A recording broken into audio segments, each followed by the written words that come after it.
Bonjour à tous, merci d'être avec nous pour cette table ronde qui se tient à l'occasion d'App Innovation 2021. Aujourd'hui, nous allons parler économie de l'abonnement avec nos deux invités. Anaïs Nicolas, directrice partenariat stratégique EMEA chez Zuora. Anaïs, bonjour. Bonjour. Merci d'être avec nous aujourd'hui. Et Stéphane Juvigny, partner account manager chez EI Technologies. Stéphane, bonjour. Bonjour. Bon, avant de rentrer dans le vif du sujet, peut-être quelques éléments sur vos entreprises respectives. Anaïs, qui est Zuora ? Alors, Zuora est un éditeur de logiciels qui a été créé en 2007 par d'ailleurs un ancien de Salesforce qui a participé à l'aventure tout au début, du garage jusqu'en 2007, Tinzuo, et aujourd'hui c'est une entreprise qui fait à peu près 1400 employés, 1000 clients dans le monde, tous secteurs confondus, et donc un éditeur pur SaaS qui qui aide les entreprises à mettre en place des nouveaux business models basés sur la récurrence. Donc, on parle très souvent de l'abonnement, mais ça peut être tous les business models agiles, à partir du catalogue jusqu'à la reconnaissance de revenus. Voilà. D'accord. Stéphane, qui est EI Technologies ? Alors, EI Technologies, c'est une société de conseil qui œuvre dans l'intégration de projets de transformation digitale, alors aussi bien dans le privé que dans le public. Donc, nous existons depuis un certain temps et nous avons rejoint le groupe Cognizant il y a un an. Donc, nous sommes à peu près maintenant 300 consultants dans le monde, répartis environ dans 75 pays. Et on développe une forte expertise autour des nouveaux usages et des innovations technologiques, avec l'aide bien évidemment de grands éditeurs comme Salesforce et notamment Zuora.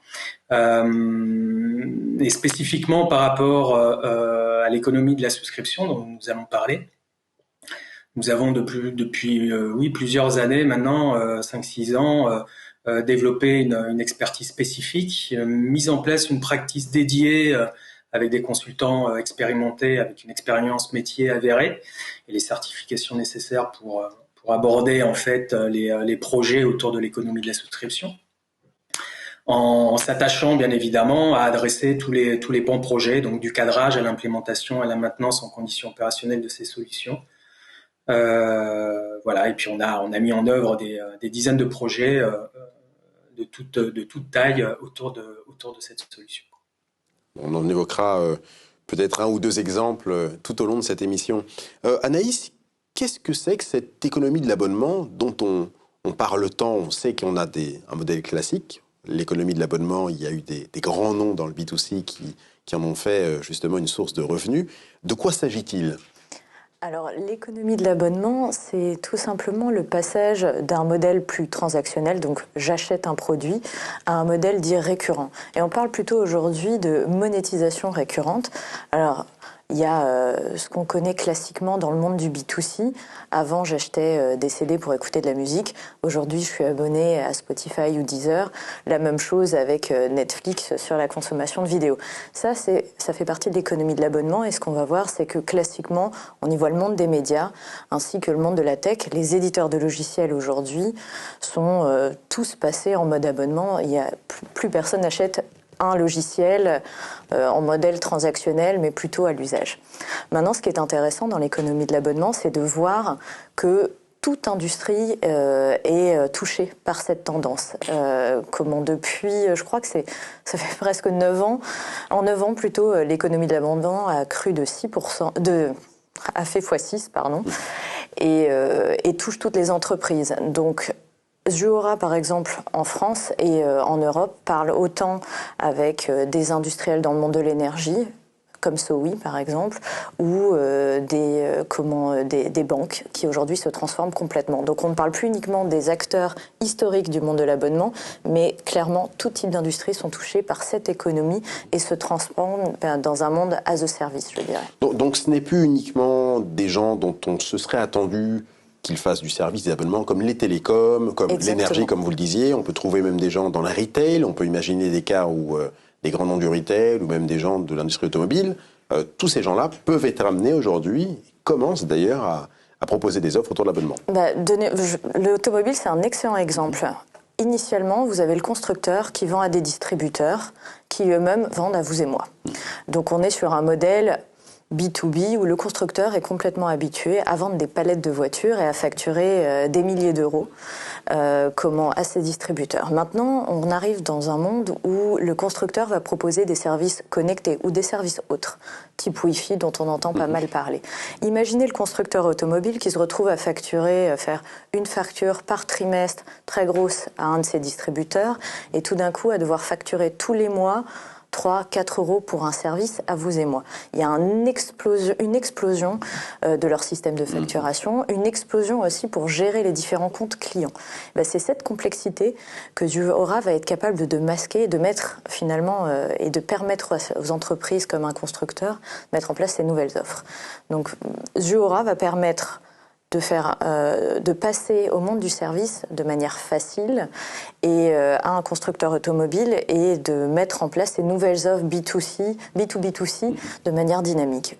Aujourd'hui, on parle d'un service connecté, mais demain, ça peut être un service de conciergerie, ça peut être un service de parking. Donc, c'est pas uniquement de mettre en place une offre fixe, mais c'est d'accompagner un constructeur, mais d'ailleurs n'importe quelle entreprise dans le temps, avec l'idée de service qu'elle a aujourd'hui, mais aussi le monde du service de demain. Et d'ailleurs, pas uniquement, mais ça, on pourra peut-être en parler un petit peu plus tard. Également un mot.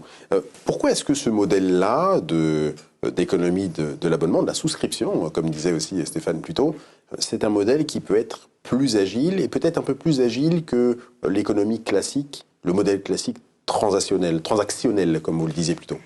Écoutez, dans le monde transactionnel, ce qu'on disait, vous vendez un produit, vous faites votre facture, c'est terminé. Quand on est dans le monde dit, ça va au-delà de l'abonnement, on parle davantage de souscription ou, comme je disais, de monétisation récurrente. Vous prenez un contrat, donc à partir du moment où vous et moi on va souscrire, et c'est vrai que le monde du B2C parle à tout le monde, vous pouvez avoir d'abord un contrat gratuit, parce que vous voulez tester le service. Puis, vous êtes intéressé par le service, du coup, vous allez continuer, mais vous allez vous abonner, prendre l'option payante ou l'option famille, par exemple. Tout ça, ça va générer des amendements à un contrat. Du coup, il faut avoir une plateforme qui est capable de gérer ces abonnements, de poser, par exemple, si vous souhaitez arrêter un service, le reprendre. Donc, c'est toutes les itérations qu'on va avoir dans le cycle de vie de l'abonné. Et on a exactement les mêmes exemples dans le monde du logiciel quand un professionnel souscrit à tel ou tel service auprès d'un éditeur. Donc c'est ça, en fait, l'agilité que veut fournir Zuora et la flexibilité qu'apporte la plateforme. Maintenant, regardez, en période Covid, il y a eu énormément d'offres gratuites qui ont été lancées. On peut penser à Zoom, même Doctolib, dans le cadre de la téléconsultation, avait une offre d'agenda, propose une offre de téléconsultation. C'est cette dynamique qu'on est capable d'accompagner, c'est de lancer en très peu de temps, offre Covid gratuite ou à un prix réduit. On va permettre aux entreprises de s'adapter à la situation aussi économique ou des pics saisonniers, par exemple. Donc l'agilité, elle est au niveau de la possibilité de proposer des offres, elle est au niveau de la gestion justement de ces contrats qui sont complètement différents que dans le monde du transactionnel parce que vous avez ces itérations au sens large à gérer. Enfin, quand vous êtes dans le monde du service, vous avez la notion de reconnaissance de revenus. Comment vous amortissez aussi comment cette solution. Quand c'est un produit, vous amortissez sur 12 mois, c'est assez simple. Quand c'est un service, vous avez tous les paramètres en fait, d'un service à prendre en place, comment on va l'amortir et comment on va pouvoir faire la réconciliation financière qui va se retrouver côté comptabilité. C'est ça que Zuora va permettre aux entreprises, c'est cet accompagnement et masquer la complexité de tous ces événements dont je viens de vous parler. Pourquoi un tel changement, Anaïs, peut-il être perçu comme complexe pour les entreprises, sachant qu'effectivement, certaines ont eu une habitude, parfois de plusieurs décennies, de s'appuyer sur un modèle qui fonctionne, parce que le modèle transactionnel n'a pas complètement disparu. Pourquoi est-ce que ça peut être complexe, notamment du point de vue des métiers? Alors, on a parlé de la finance, on a parlé, il y a certainement une partie RH, il y a une partie vente, il y a une partie marketing. Alors, tous ces métiers-là dans l'entreprise sont concernés. Pourquoi est-ce que ça peut être complexe pour eux? Alors, c'est complexe parce que, justement, vous parliez des métiers.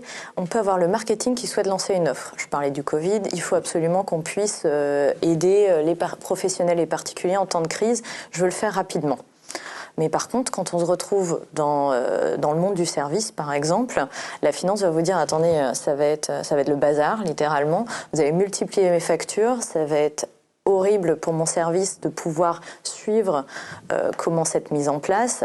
Je vois pas comment on peut le gérer, donc c'est vu comme un risque et un problème sur les ressources et une explosion du système existant. Et souvent, côté informatique, on nous dit non mais ça va jamais rentrer, vous faites rentrer des ronds dans des carrés. Moi j'ai un ERP qui me permet de faire, de pouvoir accompagner le modèle transactionnel, mais un modèle dynamique, absolument pas. Donc voilà où est le risque. Après, nous, c'est là où on va voir ces différentes personnes au sein des entreprises pour leur dire, écoutez, la plateforme aujourd'hui, elle va vous permettre de tester, de faire des lancements d'offres. D'ailleurs, Zuora est connu dans le monde là-dessus.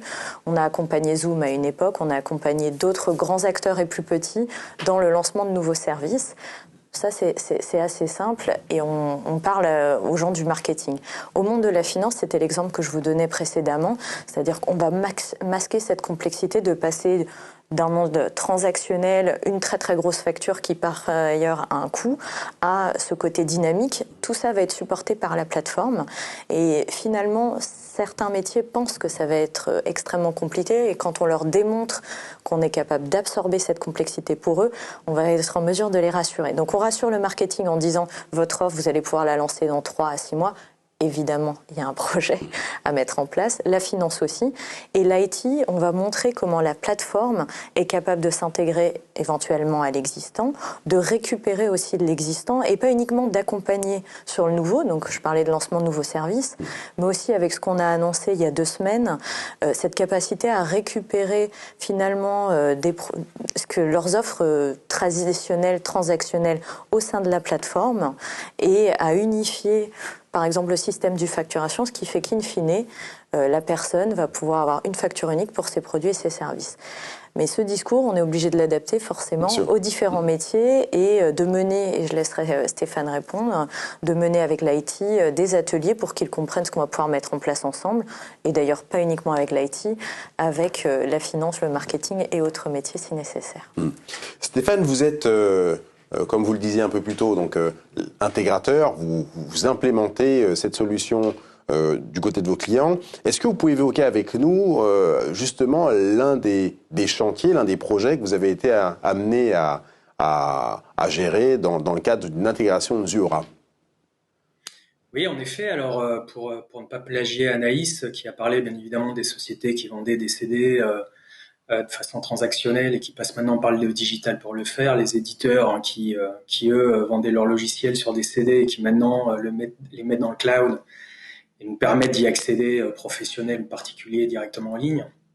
Et je vais peut-être vous parler de 2 exemples. Le premier, c'est un exemple d'une société qui est dans les services d'actes d'achat, notamment dans la restauration ou les courses par exemple. Alors à l'époque, on utilisait des petits tickets pour faire ces achats-là. Aujourd'hui, on va bénéficier des services de ces sociétés, notamment via des cartes ou via des achats en ligne, et au travers de dizaines de partenaires avec lesquels cette société-là travaille. Et donc, effectivement, le sujet de cette entreprise était de pouvoir assurer en fait la monétisation de ces services dans le cadre de l'évolution, bien évidemment, de ces offres, et notamment de l'agilité qu'elle devait avoir au sein de ces services pour mettre en place de nouvelles offres ou prendre en compte des contextes particuliers, éventuellement celui du Covid par exemple. Et donc, cette société, en l'occurrence, a fait le choix de Zuora pour mettre en œuvre et refondre tout son système de gestion de la souscription et de la facturation et permettre à ses différents métiers de pouvoir suivre en fait toutes les interactions que ces services commercialisés peuvent avoir. Le monde de la presse aussi bouge beaucoup avec notamment la transformation de leur plateforme de la gestion des abonnements qui est basée historiquement sur la facturation au numéro. Hein. On va dans un kiosque, on achète un numéro. Voilà, c'est le modèle historique.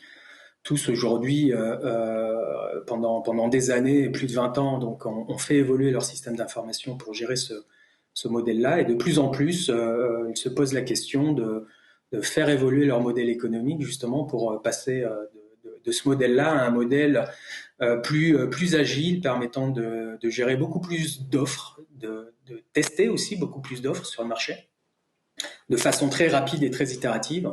Et donc, on a mené plusieurs projets auprès de grands groupes de presse, justement, pour passer leur système sur une notion de facturation à l'abonnement, ce qui leur permettait aussi notamment de répondre à des besoins de facturation de services ou d'autres produits qu'ils n'avaient pas à l'époque et que leur système d'information historique ne savait pas gérer. Comment est-ce que vous avez déployé la solution Zuora tout en évitant les frictions avec le système qui était préexistant? Alors c'est vrai que c'est une grande inquiétude. Au départ, la plupart de nos interlocuteurs nous disent on avait l'habitude de faire comme ça marche bien. Et notamment lorsqu'on a beaucoup parlé des acteurs métiers, lorsqu'on s'adresse à eux, ils se demandent en fait comment va être leur activité journalière avec la nouvelle solution. Donc là, on approche le sujet de la conduite du changement que j'aborderai tout à l'heure. Donc, d'une façon générale, pour pouvoir adresser ces sujets-là, on accompagne en avance de phase du projet nos clients avec une phase de cadrage. Pourquoi ? Parce que tout simplement, le diable se cache dans les détails. Et pour assurer que, en fait, dans la solution finale que les utilisateurs utiliseront, l'intégralité des cas d'usage passés, qu'on les ait challengés, qu'on les ait fait évoluer ou pas, soit bien présent. Donc, il y a une nécessité d'avoir quand même une approche assez exhaustive des cas métiers. Donc, c'est pour ça qu'il faut rencontrer la plupart des acteurs métiers de l'entreprise pour pouvoir le faire, afin d'assurer derrière une implémentation qui soit complète. Parce que la plupart du temps, dans tous les cas, on va toucher au cœur modèle de la société. Si la facturation se passe mal, le chiffre d'affaires sera mal constaté. Il y aura une gestion de contentieux éventuellement à mettre en œuvre, des retours arrière à faire, et ça devient compliqué. Donc la première chose pour pouvoir rassurer entre guillemets les clients, c'est d'assumer et d'assurer correctement cette phase de cadrage, dans laquelle d'ailleurs on propose la plupart du temps de faire une maquette, ce qu'on appelle un proof of concept, pour prouver que en fait les clouds que l'on va utiliser de nos partenaires éditeurs fonctionnent bien, et surtout leur permettre de toucher du doigt en fait ce qu'ils auront lors de la mise en ligne, de la mise à disposition de leur solution. Et ça marche plutôt bien parce que en fait dès le début, dès l'amont, on va éviter complètement l'effet tunnel que l'on a connu par le passé, quand même une dizaine ou une vingtaine d'années où les projets étaient un peu compliqués. Et donc, en phase de cadrage, grâce justement à ce proof of concept, que nous mettons en œuvre d'ailleurs au travers d'un accélérateur que nous avons réalisé avec nos partenaires éditeurs, notamment Salesforce et Zuora, ils vont toucher du doigt dès la phase de cadrage ce qu'ils pourront avoir in fine avec le futur outil. Et ça aide beaucoup le projet, et ça contribue donc à la conduite du changement, parce que comme ça, les acteurs métiers que l'on rencontre vont pouvoir tout de suite se familiariser avec les nouveaux concepts et les nouvelles façons de faire, les nouveaux usages. Comment est-ce que vous assurez, Stéphane, cette familiarisation justement avec les nouveaux concepts? Vous le disiez, la première réponse lorsqu'on apporte quelque chose de nouveau, c'est écoutez, ça marche aujourd'hui, pas de raison de changer. Donc, vous avez toujours face à vous, je pense, des résistances. Dans certains métiers, elles sont peut-être plus faciles à lever, dans d'autres, peut-être un peu plus complexes. Qu'est-ce que vous faites justement pour vous assurer un minimum de résistance, ou en tout cas, peut-être vous permettre de réduire le plus possible les résistances qu'il pourrait y avoir face à un projet qui souvent peut changer beaucoup de choses pour l'avenir même de l'entreprise? Alors en effet, en règle générale, donc on accompagne nos clients dans ce qu'on appelle la conduite au changement, c'est-à-dire que effectivement les différents acteurs métiers qui ont l'habitude de faire et d'utiliser les outils historiques, vont se sentir un peu mal compris ou pas forcément bien considérés, et donc on insiste dès le départ auprès de nos clients, et généralement ils l'ont très bien compris, ils le savent. D'ailleurs, que la nécessité d'accompagner ces acteurs-là, d'ailleurs les réfractaires comme les sponsors, dans la meilleure compréhension et appréhension des bénéfices qu'ils vont avoir dans l'utilisation des nouvelles solutions. Et cela, ça passe par une démarche de conduite du changement, de la communication, et notamment l'utilisation d'outils ou de boîtes à outils qui vont permettre plus facilement aux uns et aux autres de comprendre vers quoi ils vont aller. Et on a la chance quand même la plupart du temps, parce que effectivement, même si on dit qu'on a l'habitude de faire comme ça, et pourquoi on changerait, c'est que d'une façon générale, parmi eux, il y en a beaucoup qui veulent que ça change. C'est-à-dire que pour plein de raisons, il y a du travail répétitif, donc il faut améliorer la performance de leur travail et éviter notamment toutes les erreurs de ressaisie ou de compléments d'action qu'ils pourraient faire, parce que ça a déjà été fait par un autre, mais ça n'a pas forcément été bien saisi ou bien stocké. Et donc, on va les accompagner là-dedans, dans la compréhension, lorsqu'ils vont exprimer leurs besoins, donc principalement dans la phase de cadrage, que leurs besoins peuvent être traités peut-être un peu différemment, notamment avec les innovations qu'apportent nos amis éditeurs au travers de leurs solutions, et que c'est là où en fait on va jouer de façon assez nuancée, bien évidemment. On va jouer sur les champs des possibles dans une discussion où on va démontrer l'intérêt de faire autrement, et on va adapter ce faire autrement au regard du besoin qui nous sera exprimé. Et on parlait d'ailleurs tout à l'heure des différents acteurs métiers que l'on rencontre dans ces phases de cadrage. On va rencontrer quasiment tous les acteurs métiers de l'entreprise, et j'en parlerai un peu plus tard. Encore une question peut-être un peu plus technique, technologique, sur la mise en production. Une fois que vous avez effectivement discuté, on y reviendra justement sur l'implication des métiers, mais quand vous avez discuté effectivement avec les métiers, vous avez abordé la solution elle-même dans la phase de cadrage, vous avez effectivement balayé le projet d'une manière relativement large, posé les bases de l'intégration, vous arrivez à la mise en production. Qu'est-ce qui pour vous est absolument important? Est-ce qu'il y aurait peut-être un ou deux conseils absolument incontournables pour vous à prendre en compte justement pour vous assurer de la réussite de cette intégration et faire en sorte que ce nouveau business model s'intègre, je le disais plutôt, sans friction avec ce qui était déjà préexistant? Alors ouais, vous avez entièrement raison, parce que c'est un sujet qui peut être sensible suivant les secteurs d'activité. Alors la stratégie de l'entreprise aussi importe beaucoup. Il y a des sociétés qui ont besoin de faire un déploiement en Big Bang parce que leur outil n'est plus maintenu, n'est plus maintenable, ou ne permet pas de gérer les besoins d'évolution du business, et ainsi de suite. Donc là, effectivement, on va avoir un déploiement qui va être assez lourd. Quand je dis assez lourd, qui va être fait en une seule fois. On va avoir des secteurs d'activité qui vont avoir un besoin de déploiement itératif, tout simplement parce que il y a un besoin de maîtriser chacun de ces déploiements-là. Alors ça marche beaucoup avec les secteurs d'activité qui sont plutôt dans un format B2B, dans un modèle B2B ou B2B2C, donc avec des partenaires. Et donc là, on va faire des déploiements itératifs, soit par partenaire ou soit par thématique de produits à déployer, ou soit par typologie de clients à adresser. Et donc l'important, c'est justement de ne pas arriver à la fin du projet et de se dire maintenant comment on va déployer, parce que bien évidemment, en règle générale, on n'a pas préparé correctement la stratégie, on n'a pas préparé les équipes, et surtout on n'a pas préparé le plan projet pour pouvoir le faire. Donc nous, très tôt, et notamment dans nos phases de cadrage, on adresse au travers de nos ateliers ce sujet du déploiement qui va me permettre de définir dès le début du projet comment on va déployer ce dernier. Donc c'est une préparation. Alors, dans tout ce qu'on a dit, on a parlé de complexité. En soi, c'est pas tant de la complexité que de la rigueur à mettre dans les projets, comme tout projet, de toute manière. Quand on envoie une fusée dans l'espace, il faut être assez rigoureux. Maintenant, ça fait quelques années qu'on le fait, donc la maîtrise et l'expertise existent. Mais il faut être rigoureux dans les différentes étapes du projet. Alors, ça ne veut pas dire qu'on revient sur des modèles, des démarches ou des méthodos projets passés. On peut très bien mettre beaucoup d'agilité dans l'animation des projets, mais il faut aborder toutes ces étapes dès l'amont du projet.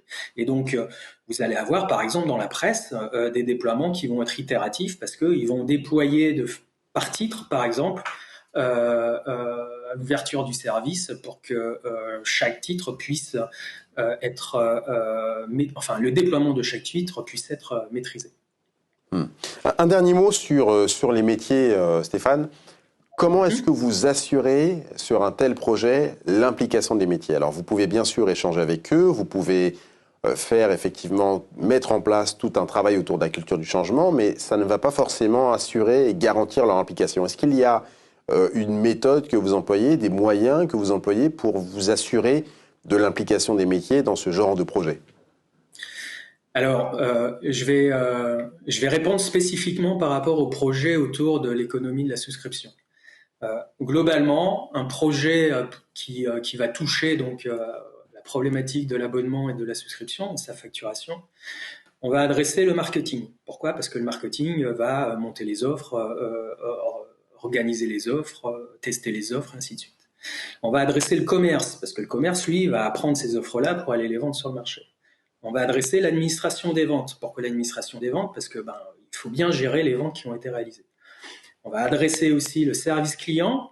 Le service client, c'est un peu, je le considère comme le bras armé du commerce, et voire même du marketing, c'est-à-dire qu'ils vont supporter les ventes qui ont été réalisées, mais ils vont aussi les compléter. Pourquoi ils vont pouvoir les compléter? Parce qu'ils sont, je dirais, en face du client final.